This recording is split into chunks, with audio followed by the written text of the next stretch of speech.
They said a man like Thorn was destined to die exactly as he had lived, silent, frozen, and entirely alone. He was a creature of the high ridges, a man whose face bore the jagged roadmap of a life spent battling the unforgiving elements of the American frontier. He was scarred not just by the claws of a grizzly in his youth, a terrifying encounter that had left deep furrows running from his temple to his jaw, but by the deeper, invisible lacerations of lifelong rejection. If you had told the townsfolk of Silver Hollow that this hulking, solitary trapper would one day be the tenderest husband in the territory, nursing a love so profound it would become a local legend whispered around campfires for generations, they would have laughed until their ribs cracked. But destiny does not ask for the permission of cynics, nor does it consult the lonely regarding their fate. Before the warmth, before the laughter of children filled the silence of the pines, there was only the biting wind and the impossible cold of the great freeze of 1892. It was a winter that sought to bury everything, erasing the boundaries between earth and sky in a swirling vortex of white blindness. Thorn had accepted his lot in life long ago. He was the beast in the mountains, the shadow that came to town only for flour, coffee, and salt, terrified that his mere presence would curdle the milk in the pails or frighten the horses. He believed himself unworthy of a soft touch or a kind word, convinced that his large, calloused hands were made only for breaking ice, chopping wood, and skinning hides. Yet looking back, it is clear that the universe had carved that hollowness into his chest, only so it could be filled by her. The storm had descended with the sudden violence of a gunshot echoing in a canyon. Thorn was miles from his cabin, his boots crunching through the rapidly deepening drifts, his breath freezing in his beard the moment it left his lips. Visibility was reduced to the length of his own arm. The wind screamed through the pass, a banshee wail that promised eternal sleep to anyone foolish enough to stop moving for even a moment.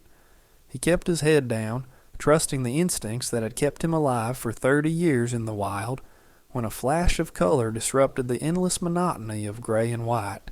It was wrong, impossibly vibrant, a violent crimson stain against the pristine snowbank. Thorn narrowed his eyes, shielding them against the stinging sleet with a gloved hand, and trudged toward the anomaly. It was not a wounded animal, as he had first suspected.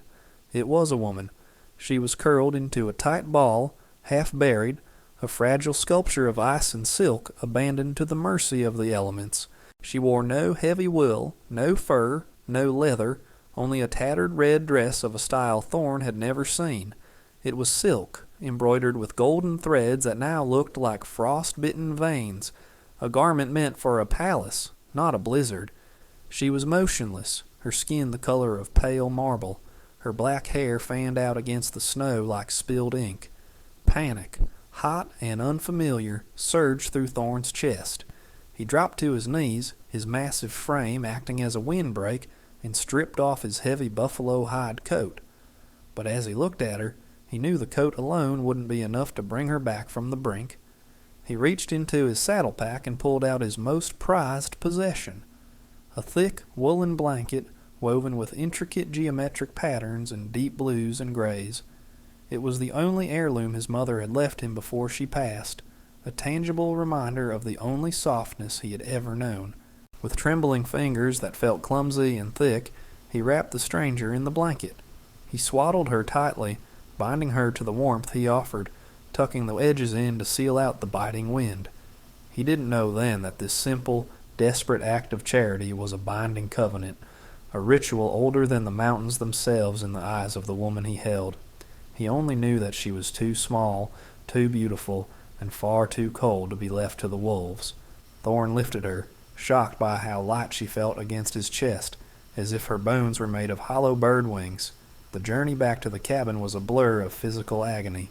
Every step was a battle against the drifts that sought to swallow them whole, the snow reaching his thighs in places. The wind tore at his exposed face, stinging his scars, but the bundle in his arms gave him a singular, driving purpose he had not felt in years. He was no longer just surviving, he was protecting. When he finally kicked open the heavy oak door of his sanctuary, The rush of stagnant dry air felt like a blessing from the Almighty.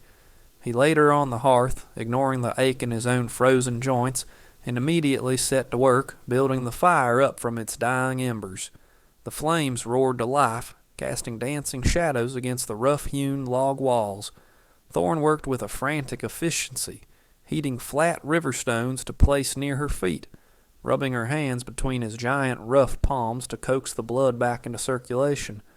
He felt like a bull in a china shop, terrified that his strength would crush her, yet knowing that force was required to fight the chill of death that had settled into her marrow. As the firelight bathed her face, he saw the delicate curve of her jaw and the high arch of her cheekbones. She was a creature of a different world, exotic and terrifyingly lovely. Why was she out there? Who had left a woman in a wedding dress to die in a blizzard? The questions swirled in his mind, but they were silenced when her eyelids fluttered. They opened slowly, revealing eyes dark as obsidian, filled with a confusion that quickly settled into a strange, resolute clarity. She looked at the heavy wool blanket wrapped around her shoulders, feeling its weight and texture. Then she looked up at Thorn's scarred, anxious face, illuminated by the firelight. She did not scream. She did not recoil in horror as so many others had. Instead, she pulled the blanket tighter around herself, bowing her head slightly in a gesture that felt heavy with meaning, a silent acknowledgment that hung in the air between them. The morning sun broke through the storm clouds, illuminating the cabin with a harsh, brilliant light that exposed every speck of dust and every year of bachelor neglect. Thorn woke with a start from his chair, his neck stiff, realizing he had fallen asleep, keeping watch with his rifle across his lap. He looked to the cot, expecting to find the woman still unconscious, or perhaps dead. Instead, the bed was made. The heavy wool blanket was folded with military precision at the foot of the mattress, the edges perfectly aligned. The smell of something savory and warm drifted from the cast-iron stove, a scent unlike the burnt coffee and bacon grease that usually permeated the room. Thorn stood, his boots thumping heavily on the floorboards, and turned to see her. She had cleaned. In the few hours he had slept, the woman, Lynn, though she had yet to speak her name, had swept the floor, organized his scattered tins of supplies, and was currently stirring a pot of porridge. She looked up as he rose, her movements graceful and fluid, despite the obvious exhaustion that bruised the skin beneath her eyes. When she saw him, she stopped and performed a low, formal bow, her hands clasped together at her waist. "Husband," she said. The word was heavily accented, tentative, yet spoken with absolute, unwavering conviction. Thorn froze. He blinked, certain he was still dreaming, or that the cold had touched his mind. "Miss?" he rumbled, his voice gravelly from disuse. She pointed to the blanket folded at the foot of the bed, then to herself, and then to him. "You give," she said, struggling with the words, but not the intent. "I take, husband." Thorn shook his head, a nervous, confused chuckle escaping his throat. No. You were freezing, miss. I was just warming you up. I didn't mean anything by it." But she did not smile. She moved toward him, not with the timidity of a refugee, but with the quiet authority of the lady of the house. She took a bowl of the porridge she had made and placed it in his hands. It was a domestic intimacy that Thorn had never experienced, a collision of worlds that left him reeling. He was a monster who lived in a cave. She was a delicate flower of the East. The idea that she considered herself bound to him was absurd, a misunderstanding born of trauma and language barriers. Yet, as he held the warm bowl, looking into her expectant eyes, he couldn't bring himself to shatter the illusion just yet. The warmth from the bowl seeped into his hands, matching the strange warmth spreading in his chest. The days that followed were a study in awkward, silent friction. The blizzard had passed, leaving the world buried in 5 feet of snow, trapping them together in the small cabin. Thorn expected her to be useless, a pampered ornament who would weep for her lost life or demand luxuries he couldn't provide. He was wrong. Lynn was steel wrapped in silk. She worked with a quiet, relentless energy that matched his own. She mended his torn shirts with threads pulled from the lining of her own ruined dress. She found dried herbs in his pantry he didn't even know he had, yarrow, sage, dried berries, and brewed teas that eased the constant ache in his old injuries. But the tension remained.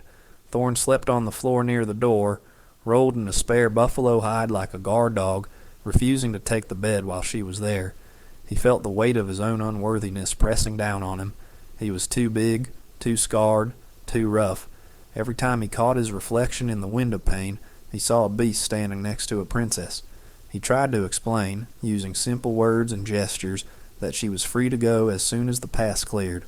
"I take you to town," he promised, pointing down the mountain toward the valley. "Find your family. Find help." Lynn would simply tighten her lips and look away, or busy herself with scrubbing a pot that was already clean. She seemed to be waiting for him to accept a reality he couldn't comprehend. One evening, frustrated by the silence and the weight of the misunderstanding, Thorne slammed his hand on the table. "Why?" he demanded, his voice louder than he intended, echoing off the timber walls. "Why stay? Look at me." He gestured violently to his scarred face, the jagged marks that made children cry. "I ain't no husband for the likes of you." Lynn paused, the firelight catching the shimmer of her red dress. She walked over to him, her steps silent on the wood floor, and reached out. Thorne flinched, expecting a blow or a recoil, but her small, cool hand rested gently on the jagged scar running down his cheek. Her touch was lighter than a snowflake. "You give blanket," she whispered, her eyes fierce and unblinking. "You save, world cold, you warm, my husband." It was a declaration of loyalty so profound it terrified him more than the storm ever could. It wasn't about romance. It was about survival, honor, and a debt she believed she owed with her life. A week later, the snow had packed down enough for travel. Thorne, determined to rectify this misunderstanding, hitched up his horse, a sturdy roan gelding named Buster. He told himself it was for her own good. She deserved a life in the sun, not a sentence in his gloomy cabin at the edge of the world. Lynn climbed onto the horse behind the saddle without protest, though her posture was rigid, her face a mask of stoic resignation. The journey to Silver Hollow was slow, the silence between them heavy with unspoken things. When they finally rolled into the muddy main street, heads turned. The town was a place of small minds and sharp tongues, and the sight of the scarred mountain man leading a horse bearing a woman in a red silk dress was fodder for a year's worth of gossip. Thorne ignored the stares, the whispers behind hands, and the spitting of tobacco juice as he passed. He headed straight for the trading post run by Mercer, a man who had traveled the coast and knew a smattering of the tongues from across the ocean. He helped Lynn down, noticing how the townsfolk recoiled from him, but ogled her with a mixture of curiosity and hunger. Inside the post, the air smelled of stale tobacco, sawdust, and pickled eggs. Thorne explained the situation to Mercer, desperate for a translation that would absolve him of this accidental marriage. Mercer listened, eyeing Lynn, then chuckled darkly, shaking his head. "You don't understand, Thorne," Mercer said, leaning over the counter and lowering his voice. "I've heard of this. In her village, or wherever she's from, the red dress is the bridal wear. And the blanket? If a man covers a woman in red with his own cloak or blanket, and she accepts it, it's a seal. It's an exchange of protection for loyalty. It's an old custom, older than these hills. You didn't just warm her up, son. You performed the ceremony." Thorne felt the blood drain from his face, leaving him cold. "But I didn't know," he stammered. "It was a blizzard. She was dying." Mercer shrugged, spitting into a brass spittoon near his boot. "Doesn't matter to her. She was likely brought here to be sold, or married off to some debtor who died, and you stepped in. To her, you're the husband who saved her from the snow. If you cast her off now, in her eyes, you aren't freeing her, you're divorcing her, you're shaming her before the world, you're telling everyone she wasn't worth the blanket." Thorne turned to look at Lynn. She stood by the door, her chin held high despite the whispers of the men outside. She looked small, vulnerable, and terrifyingly dignified. She was waiting for his verdict. She knew exactly what was happening, and she was prepared to accept her fate, whatever he decided. Thorne walked out of the trading post, his heart hammering against his ribs like a trapped bird. The town square felt like an arena. He saw the way the local miners looked at Lynn, predatory, assessing. If he left her here, if he handed her over to the care of the town, what would become of her? She was a widow of a marriage that never happened, a stranger in a land that devoured the weak. He looked at his own hands, scarred and large. They had only ever destroyed or trapped things. Could they hold something gently? He looked at Lynn. She didn't plead. She didn't cry. She simply watched him, her hands folded over the red silk of her dress, the wool blanket he had given her draped over her arm like a shield. She had honored the accidental pact. She had cleaned his home, tended his wounds, and called him husband when the rest of the world called him a beast. A strange, fierce protectiveness surged in his chest, hot and overwhelming. He walked over to the horse, adjusted the saddle, and then turned to her. He didn't smile. He didn't know how to, not really, but he softened the hard line of his jaw. He extended his hand, palm up, a silent offer, a choice. Lynn looked at his hand, then up at his eyes. The tension in her shoulders broke, just a fraction. She placed her hand in his. It was a small, fragile weight, but it anchored him to the earth in a way nothing else ever had. "Let's go home," Thorne said, his voice rough with emotion. He helped her back onto the horse. As they turned back toward the mountains, leaving the whispers of the town behind, Thorne realized with a jolt of terror and wonder that he was no longer just a trapper. He was a husband, and for the first time in his life, the path ahead didn't look quite so lonely. The spring thaw arrived not with a gentle whisper, but with the violent cracking of the river ice, a sound like cannon fire echoing through the valley. It mirrored the breaking of the long silence within the cabin, where the air had shifted from the stale tension of survival to the warm, rhythmic hum of domesticity. As the snow receded, revealing the brown, bruised earth beneath, Lynn began to claim the space around the cabin, just as she had claimed the interior. She found a patch of sunlight on the southern side of the log structure and, using an old rusted spade she had unearthed from the shed, began to turn the soil. Thorne watched her from the porch, his pipe unlit in his hand, mesmerized by her determination. She was still wearing the red dress, though she had modified it now, hemming it shorter for work, and wearing his oversized wool socks to protect her feet from the mud. She looked ridiculous and majestic all at once. He wanted to tell her that the ground was too rocky, that nothing grew this high up except stubborn pine and bitter weeds, but he couldn't bring himself to crush the hope that radiated from her. Instead, he spent his evenings quietly repairing the fence around her garden plot, driving new posts into the thawing earth with a sledgehammer, his muscles straining, offering his sweat as a silent tribute to her effort. It was during these long, golden evenings that the true nature of their arrangement began to settle into his bones. She was not leaving. The pass had been clear for weeks, yet she had not asked for the horse. She had not packed her meager belongings. She was planting seeds. One afternoon, a catalyst for their deepening union arrived in the form of a small, terrified figure. It was a child, a girl of perhaps 6 or 7, belonging to the nearest homestead 5 miles down the ridge. She had wandered too far looking for berry bushes and had stumbled into Thorne's clearing, freezing in terror when she saw the hulking shape of the trapper sharpening his skinning knife on the porch. Thorne stiffened, his old instinct to hide kicking in. He knew what he looked like to children, a bear in human clothing, a monster from a bedtime story. He lowered the knife slowly, prepared for the inevitable scream and flight. But before the girl could bolt, the cabin door creaked open. Lynn stepped out, wiping flour from her hands onto her apron. She took in the scene instantly, the paralyzed child, the ashamed giant. She didn't speak a word of English to the girl.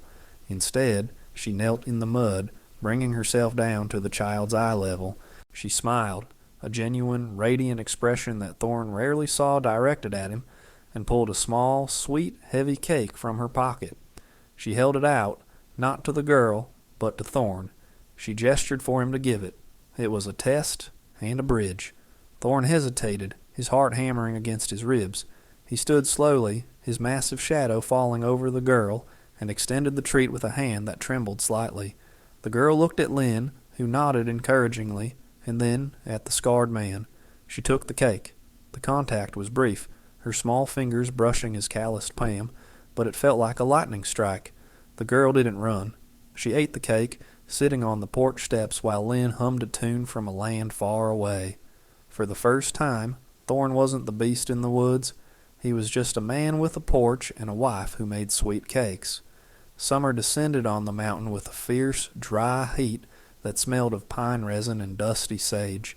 The cabin, once a dark cave of solitude, was now filled with light and the scent of the wild onions and herbs Lynn hung from the rafters to dry. The intimacy between them had shifted from the practical to the palpable, a slow-burning fire that left Thorne breathless in his own home. He found himself watching her constantly, the way a stray lock of black hair fell over her eyes when she scrubbed the linens, the way her neck curved when she drank water from the tin ladle. He felt a hunger that had nothing to do with food, a longing that terrified him with its intensity. He was a man who had accepted a life without touch, and now the possibility of it hung in the air, thick and heavy as the humidity before a storm. One sultry evening, after a long day of checking traps, Thorne sat by the creek to wash the grime from his arms. The water was icy, a relief against the heat. He didn't hear her approach until her reflection joined his in the stillness of the pool. Lynn stood behind him, holding a coarse towel. She didn't hand it to him. She stepped closer, her presence a tangible warmth against his back, and began to dry his shoulders herself. Thorne froze, water dripping from his beard, every nerve ending in his body setting itself on fire. Her hands were firm but gentle, tracing the landscape of his scars with a reverence that made his chest ache. She moved the towel over the jagged marks on his back, reminders of a grisly encounter a decade ago, and paused. Thorne flinched, shame curling in his gut. "Ugly," he rasped, the word tearing out of him involuntarily. Too much. Marked. He tried to pull away, to spare her the texture of his ruined skin, but Lynn moved around him, blocking his retreat. She dropped the towel and placed her bare hands on his chest, right over his heart, forcing him to look at her. The sun was setting, casting a golden halo around her silhouette, turning her dark eyes into pools of liquid amber. "Not ugly," she said, her English improving with every week of practice. "Map." She traced a line from his shoulder to his heart. Map of strong, map of survive. She took his large, rough hand and pressed it to her own cheek, closing her eyes and leaning into his palm. It was a gesture of such supreme trust, such absolute surrender, that Thorne felt his defenses crumble into dust. He wasn't holding a porcelain doll. He was holding a woman who saw him clearly and did not look away. His thumb brushed her cheekbone, marveling at the softness, and for the first time he allowed himself to believe that the mirror she held up to him wasn't lying. The peace of their mountain sanctuary was shattered 2 weeks later, not by the elements, but by the past coming to collect. Thorne had ridden into town for supplies, leaving Lynn tending her garden when he heard the rumors swirling in the general store. A man had come from the city, a wealthy merchant with an entourage of hired hands looking for stolen property. Thorne's blood ran cold. He raced back up the mountain, pushing his horse to the point of exhaustion, dread pooling in his stomach like lead. When he broke through the tree line, his worst fears were realized. 3 horses were tethered to his fence. The front door of the cabin was wide open. Thorne leaped from the saddle before the animal had fully stopped, snatching his Winchester rifle from its scabbard. He stormed into the cabin, a roar building in his throat, only to find the scene frozen in a tableau of tension.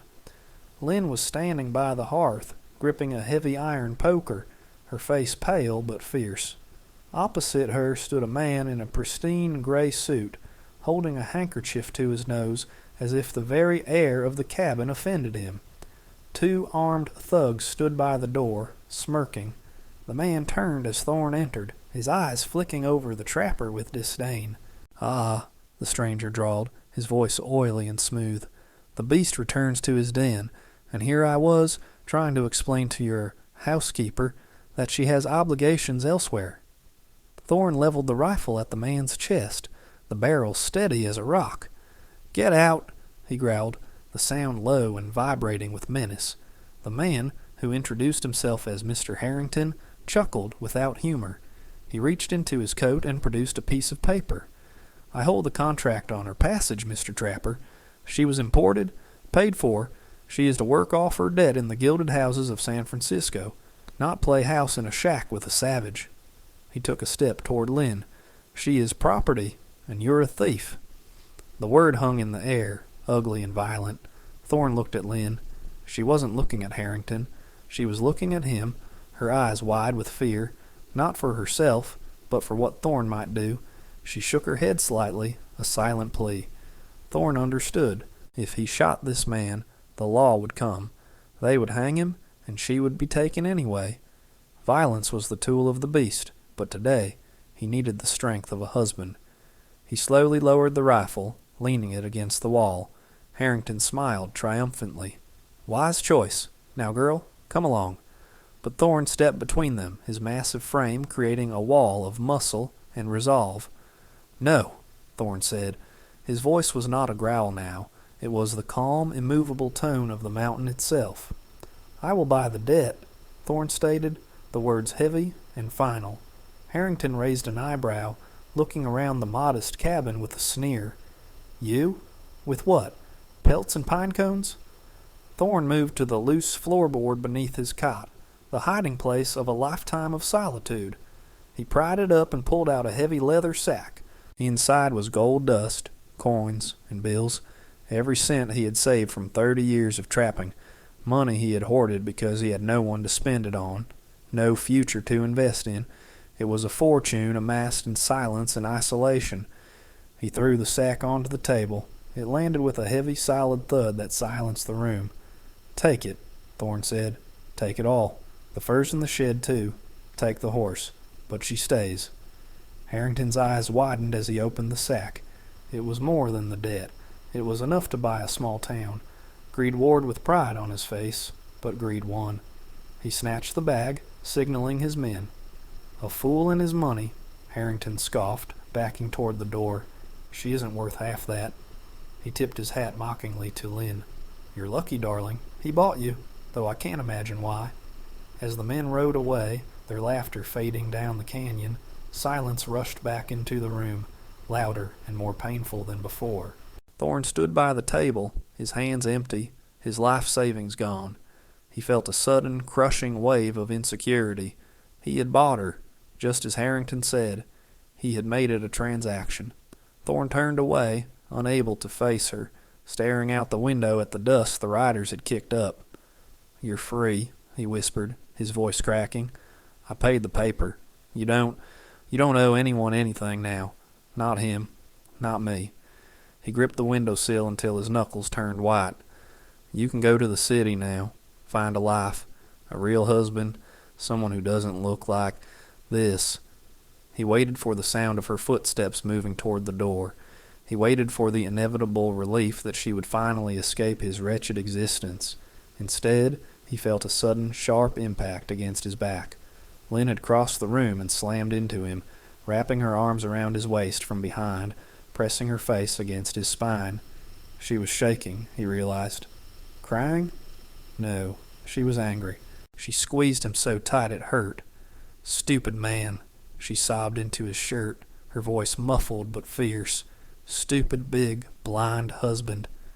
Thorne stood frozen, his heart stopping. She spun him around, her hands grabbing the lapels of his rough coat, shaking him, tears streaming down her face.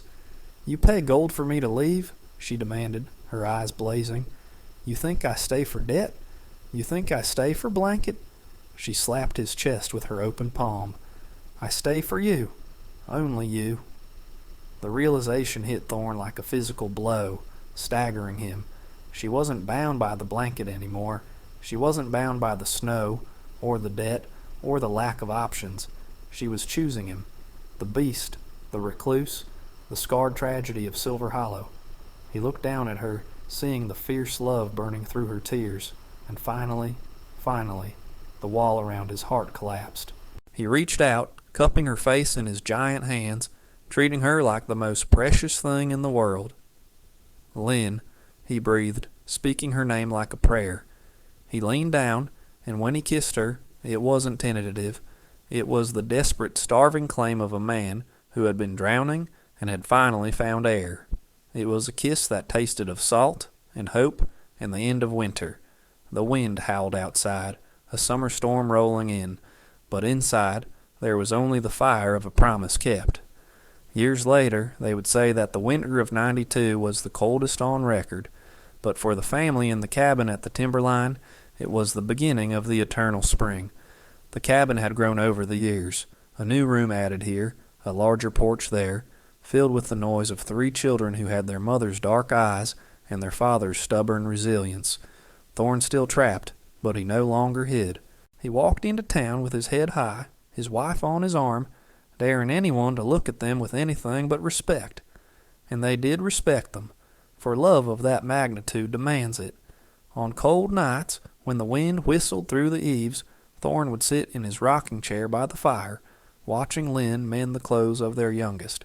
He would look at the old tattered red cheongsam hanging in the corner like a tapestry, and the heavy wool blanket folded neatly on the chest at the foot of their bed. He would remember the storm, the silence, and the moment he thought he was saving a stranger, only to realize she was saving him.